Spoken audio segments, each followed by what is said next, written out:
A new poll just released this evening finds support for Doug Ford's government here at Queen's Park is collapsing, with the PCs slipping to third place and Doug Ford's popularity falling even below that of Kathleen Wynne's just before the last election. Now, here are the numbers. The Mainstreet poll finds Doug Ford has a net favorability rating of minus 53.5%. Kathleen Wynne, whose government was all but eliminated in the last election, had a net favorability rating of minus 35.3% a couple of months before voters went to the polls.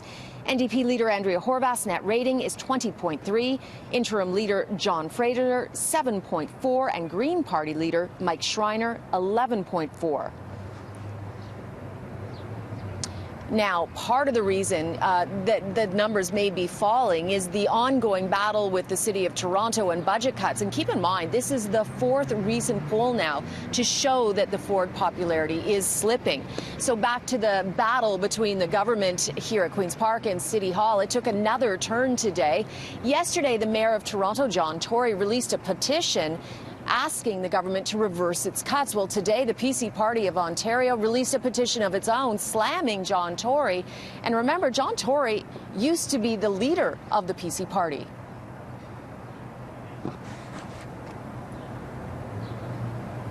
Okay, so here it is. It reads in part, John Tory and members of his council want the public to believe there are no savings within their bloated government, and the only solution is to cut services or raise taxes. We believe there's a third and more viable option. Roll up your sleeves and do the hard work necessary to find savings.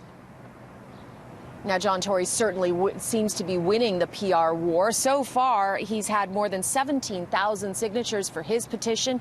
I did reach out to the PC Party to find out how many signatures they have received so far. Mind you, it's just only one day so far, and I have not received an answer.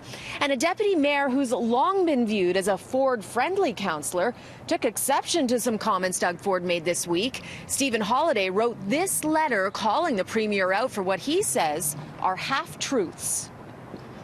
So there was a comment made that, the city hasn't implemented just over 200 recommendations from the auditor. I took that to heart because it undermines public confidence in the work that we do at the committee.